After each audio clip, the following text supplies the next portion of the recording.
Femoral head ಇದಕ್ಕೆ ಎವಾಸ್ಕ್ಯುಲರ್ necrosis ಅಂದ್ರೆ ಈ ಸ್ಪೆರಿಕಲ್ ಆಗಿರೋ ಒಂದು ಸರ್ಕಲ್ ತರ ಸ್ಪೆರಿಕಲ್ ಆಗಿರೋ ತರ ಬಾಲ್ ತರ ಇರುವಂತಹ ಹೆಡ್ ಇದು ಶೇಪ್ ಚೇಂಜ್ ಆಗಿದೆ ನೋಡಿ. ಇದು ಚೇಂಜ್ ಆಗಿರೋದ್ರಿಂದ ಇದು ಕೊಲ್ಯಾಪ್ಸ್ ಆಗುತ್ತೆ. ಕೊಲ್ಯಾಪ್ಸ್ ಆಗಿರೋದ್ರಿಂದ ಇದು ಇರೆಗ್ಯುಲರ್ ಆಗಿ ಮೂವ್ ಆಗೋದ್ರಿಂದ ಇವ್ರಿಗೆ ಪೇನ್ ಆಗಿ ನಡೆಯೋಕೆ ಕಷ್ಟ ಆಗೋದ್ರಿಂದ ನಾವು ಸರ್ಜರಿಗೆ ಮಾಡ್ತಾ ಇದೀವಿ. ಸರ್ಜರಿ ಮಾಡಿದ್ವಿ.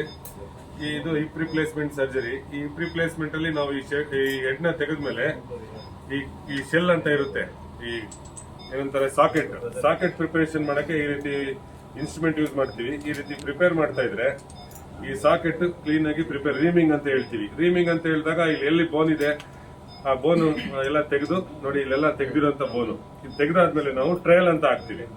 ಟ್ರಯಲ್ ಹಾಕಿದ್ಮೇಲೆ ಇದು ಸಾಕೆಟ್ ಸೈಡ್. ಈ ಪೇಷಂಟ್ಗೆ ಇವ್ರಿಗೆ ಎಷ್ಟು ಸೈಜ್ ಬೇಕೋ ಆ ಸೈಜ್ ನೋಡಿ 44 mm ನಾವು ಇದು ರೀಮಿಂಗ್ ಅಂತ ಮಾಡಿದೀವಿ. ಆ 44 ಸೈಜ್ ಶೆಲ್ ಹಾಕಿದೀವಿ.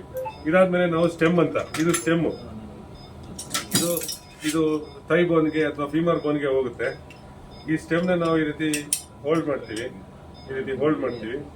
ಈ ರೀತಿ ಹೋಲ್ಡ್ ಮಾಡಿ ಈ ತರ ಮ್ಯಾಲೆಟ್ ಅಲ್ಲಿ ಈ ತರ ಇಂಪ್ಯಾಕ್ಟ್ ಮಾಡಿದಾಗ ಇದು ಹೋಗಿ ಕೂತ್ಕೊಳ್ಳುತ್ತೆ ಫೀಮರ್ ಬೋನ್ ಅಲ್ಲಿ.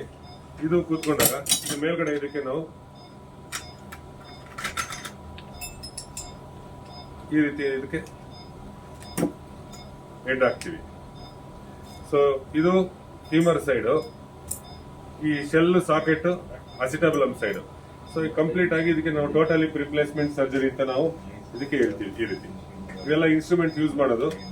ನೀವು ನೋಡಿ ಈ ತರ ಎಲ್ಲ ಇನ್ಸ್ಟ್ರೂಮೆಂಟ್ ಯೂಸ್ ಮಾಡಿ ಇವರಿಗೆ ಯಾವ ಸೈಜ್ ಬೇಕೋ ಆ ಸೈಜ್ ನಾವು ಪ್ರಿಪೇರ್ ಮಾಡಿ ನಾವು ಈ ಒಂದು ಸರ್ಜರಿನ ಮಾಡ್ತಾ ಇದೀವಿ. Thank you.